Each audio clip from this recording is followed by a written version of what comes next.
तो चलिए शुरू करते हैं आज की audio book summary, the automatic Millionaire. Automatic Millionaire आपको कुछ ऐसे वेल्थ सीक्रेट के बारे में बताएगी जिनको अपनाकर आप अमीर बन सकते हैं।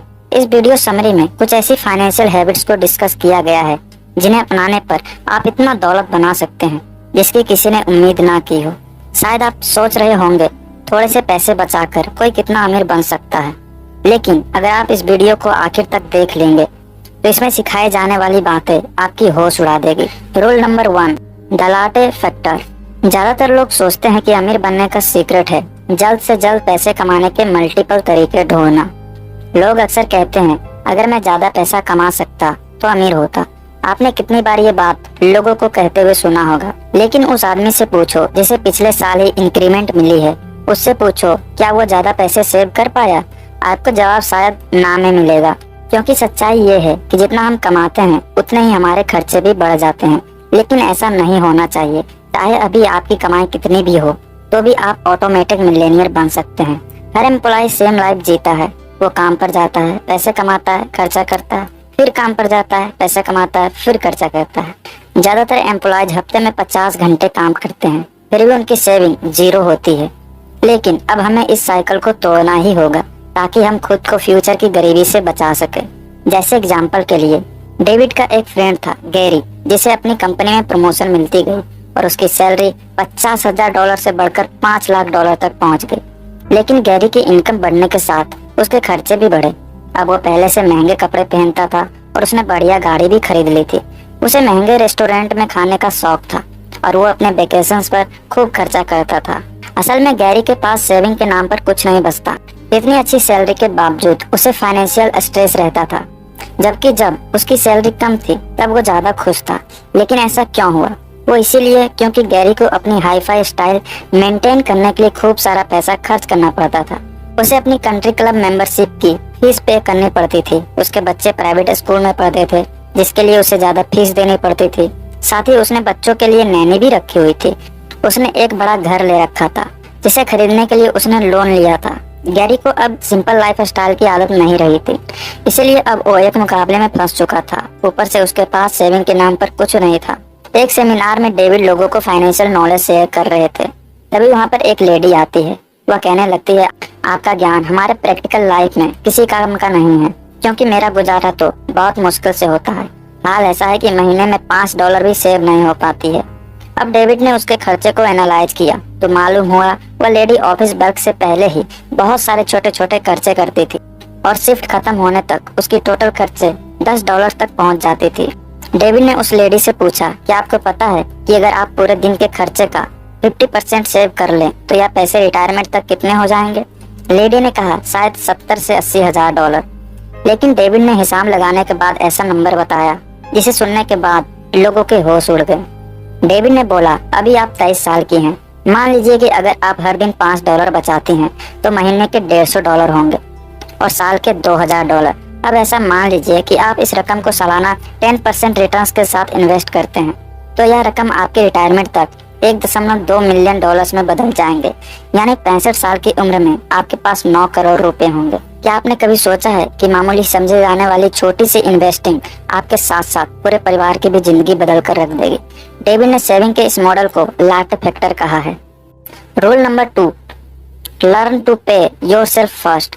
अगली गलत फहमी है जिसके बारे में हम बात करेंगे वो है बजटिंग, यानी बजट बनाना। बहुत से लोग ये सोचते हैं कि बजटिंग इफेक्टिव होती है, लेकिन क्या आपको आज तक ऐसा आदमी मिला है जो बजट बनाकर सक्सेसफुल हो? बजटिंग क्यों काम नहीं करती? इसके पीछे एक सिंपल रीजन है और वो ये है कि बजटिंग कोई मजाक नहीं है। बजट बनाने का मतलब है फ्यूचर के लिए पैसे बचाने के चक्कर में मन मारकर जीना। अक्सर जो लोग बजट से जीते हैं वो एक तरह से मन को मारकर जीते हैं और फिर एक दिन इस तरह निराश हो जाते हैं या टूट जाते हैं कि दुनिया भर की शॉपिंग करके ही उन्हें चैन मिलता है। इसलिए डेविड हमें एक मेथड बताते हैं और वो है पहले खुद को पे करो। ये बेहद बेसिक और सिंपल है। अक्सर लोग सैलरी मिलते ही सबको पेमेंट करना शुरू कर देते हैं, जैसे रेंट देना, गवर्नमेंट टैक्स पे करना, क्रेडिट कार्ड और टेलीफोन का बिल वगैरह देना। वो अपने पैसे को बजट करते हैं ताकि सबको पेमेंट कर सके। फिर जो थोड़ा बहुत बचता है उसे वो सेविंग के लिए रख देते हैं। दरअसल ये अप्रोच बहुत पुरानी और घिसी पिटी है। सबको पेमेंट करने के बाद अक्सर हमारे पास सेविंग के नाम पर कुछ बचता ही नहीं है। अमेरिका में हर डॉलर जो कमाया जाता है उसमें से 27 cent automatically federal income withholding tax में जमा हो जाता है। फिर स्टेट के हिसाब से हर अमेरिकन स्टेट इनकम टैक्स के लिए 5 सेंट और पे करते हैं। उसके बाद आता है सोशल सिक्योरिटी टैक्स और मेडिकेयर। इस तरह आपके हर एक डॉलर में से 40 सेंट सीधा गवर्नमेंट के पास चला जाता है, यानी आपकी सैलरी का सिर्फ 70% हिस्सा आपके पास रहता है। इसीलिए कभी भी पहले टैक्स मत जमा करो, पहले खुद को पे करो। खुद को पहले पे करने का मतलब है पहले अपने लिए पैसे सेव करना, फिर दूसरों को देना। ये पैसा जो आप आज सेव और इन्वेस्ट कर रहे हो कल आपके फ्यूचर में काम आएगा। अपने पैसे को इस तरह अरेंज करो कि कोई भी टैक्स कटने से पहले आपके रिटायरमेंट का पैसा अकाउंट में सेव हो जाए। आप किस लिए काम करते हो, अपने लिए या अपने फैमिली के लिए, या फिर क्रेडिट कार्ड कंपनी के लिए, या बैंक और टेलीफोन कंपनी को पे करने के लिए? आपकी सैलरी से कितना टैक्स कटता है, आप कितना बिल भरते हो और टोटल सेविंग कितना कर पाते हो? आपको शायद एहसास होगा कि आपका ज्यादा टाइम और एनर्जी सिर्फ खर्चे भुगतान करने में चले जाते हैं। आप जो कुछ कमाते हो उसका ज्यादातर हिस्सा आपकी फैमिली, आपके रिटायरमेंट प्लान या अच्छे फ्यूचर के लिए सेव नहीं होता, बल्कि बिल्स भरने में चला जाता है। इसलिए आज से पहले खुद को पे करना स्टार्ट कर दो। एक प्री टैक्स रिटायरमेंट अकाउंट खोल लो, उसमें अपनी इनकम का 10% हर महीने सेव करो। अपना मंथली या ईयरली कंट्रीब्यूशन ऑटोमेटिक कर दो, उसे एक बार सेट करके छोड़ दो। ये खुद ब खुद सेविंग करता रहेगा। हर महीने आपकी इनकम से 10% आपके रिटायरमेंट अकाउंट में चले जाएंगे। मान लो आपकी एनुअल इनकम $50,000 यानी एक महीने में $4,200। इसका मतलब है कि आपको महीने के $140 सेव करने चाहिए। अगर आप 35 सालों तक रिटायरमेंट अकाउंट में इन्वेस्ट करते रहे तो आपको 10% का एनुअल रिटर्न मिलेगा। आप जानते हैं रकम कितनी बनती है? जी हाँ, आपके पास $16,78,293 बचेगा, यानी 1 मिलियन से भी ज्यादा पैसा होगा। रूल नंबर 3 है नाउ मेक इट ऑटोमेटिक। आपको अलग से बजट बनाने की जरूरत नहीं है, आपको डिसिप्लिन फॉलो करने की भी जरूरत नहीं है। सेविंग को ऑटोमेटिक बना लो ताकि वो सीधा आपके इन्वेस्टमेंट अकाउंट में चला जाए। बस आपको एक बार उसे सेट करना होगा और उसके बाद हर महीने आपके रिटायरमेंट अकाउंट या इंडेक्स फंड में हर महीने पैसा जमा होता रहेगा। वो जब 25 साल के थे तो उन्होंने अपनी सैलरी से 1% सेव करना शुरू किया था और 3 महीने बाद इस पैसे को 3% कर दिया। फिर जब वो मैकइंटायर से मिले तब जाकर डेविड को एहसास हुआ और वे खुद से बोले, बस बहुत हो चुका, मैं जवानी के दिनों में ही सेविंग शुरू कर दूंगा ताकि बुढ़ापे तक अमीर हो जाऊं। फिर उन्होंने अपनी सेविंग इन्वेस्टमेंट 10% बढ़ाए, फिर उसे 15% किया और फिर 20%। अब डेविड एक सुपर सेवर बन चुके थे। वो सब कुछ एडजस्ट कर पा रहे थे। उन्हें लगने लगा कि वो एक सिंपल लाइफस्टाइल अपनाकर अपने रिटायरमेंट के लिए और ज्यादा पैसा सेव कर सकते हैं। वो खुद पे हैरान थे कि कैसे वो कम पैसे में भी गुजारा कर सकते हैं।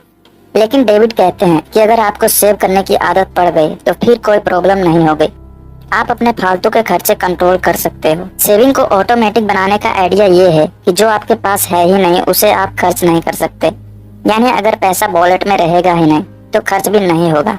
अब क्योंकि आपने सबसे पहले खुद को पे किया और अपने फ्यूचर के लिए इन्वेस्ट कर लिया तो आपका पैसा फालतू चीजों में खर्च भी नहीं होगा।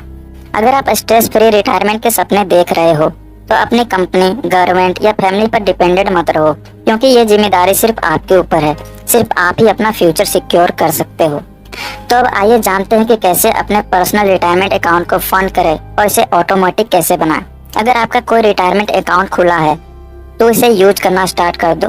अमेरिका में सबसे कॉमन रिटायरमेंट अकाउंट को कहा जाता है। ये वो अकाउंट है जिसमें आपकी कंपनी हर महीने अपनी तरफ से कुछ पैसा कंट्रीब्यूट करती है और आपके इन्वेस्टमेंट पर आपको साल का 10% रिटर्न मिलता है। जब आप इस अकाउंट को ऑटोमेटिक करोगे तो साल दर साल आपका पैसा कंपाउंड होता चला जाएगा और रिटायरमेंट तक आप एक मिलियनियर बन चुके होंगे।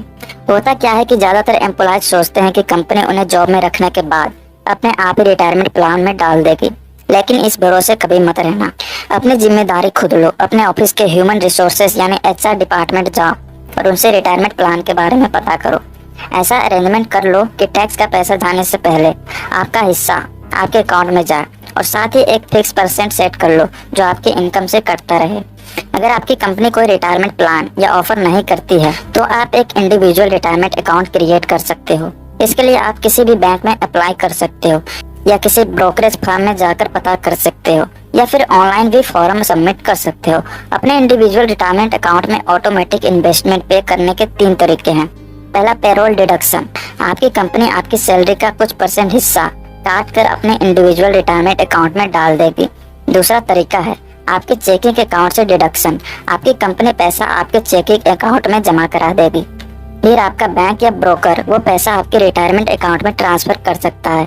अब आता है तीसरा तरीका, जो ऑनलाइन बैंकिंग। इसमें आप मंथली बिल पेमेंट की तरह ही मंथली कंट्रीब्यूशन सेट करा सकते हो। आपका बैंक आपके इस पैसे को रिटायरमेंट अकाउंट में डाल देगा। अब जितना ज्यादा परसेंट आपके रिटायरमेंट अकाउंट में जाए उतना अच्छा होगा। खुद को चैलेंज करो और कोशिश करो कि ज्यादा से ज्यादा चीजों में आप कटौती कर पाएं। अगर आप 10%, 12% या 15% तक भी सेव कर पाएं तो सोचो आपका रिटायरमेंट कितना खुशहाल होगा। कंपाउंड इंटरेस्ट कमाल की चीज होती है, ये हमेशा याद रखना।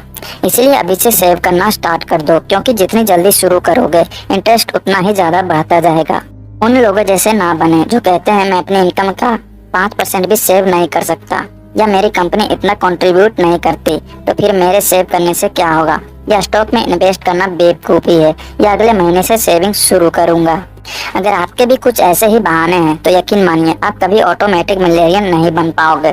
तो इसके बजाय खुद को बोलिए, चाहे कुछ भी हो जाए पहले मैं खुद को पे करूंगा। मैं अपनी इनकम का 10% सेव करूंगा और फिर इस अमाउंट को जितना हो सके बढ़ाते जाएं। तो कल के लिए सेव करने का सबसे अच्छा वक्त होता है। इसकी शुरुआत आज और अभी से कर देना।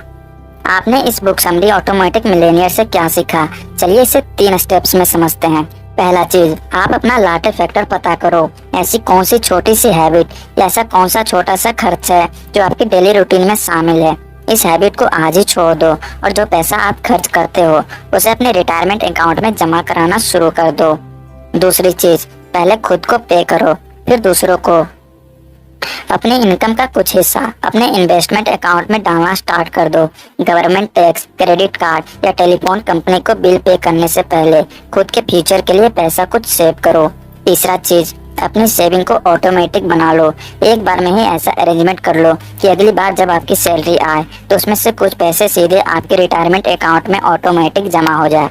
अगर आपने ये सेटिंग कर ली तो इसके बाद आपको अलग से बजट बनाने या खुद को डिसिप्लिन करने की जरूरत नहीं पड़ेगी, क्योंकि पैसा अगर वॉलेट में होगा ही नहीं तो आप खर्च कहाँ करोगे। अब जबकि आप समझ गए हैं कि एक ऑटोमेटिक मिलियनेयर बनने के लिए हमें क्या करना है, तो बस अब कंपाउंडिंग इंटरेस्ट को अपना काम करने दो। रोज के $5 सेव करना स्टार्ट करो, खुद को पहले पे करो और सेविंग को ऑटोमेटिक सिस्टम पर डाल दो।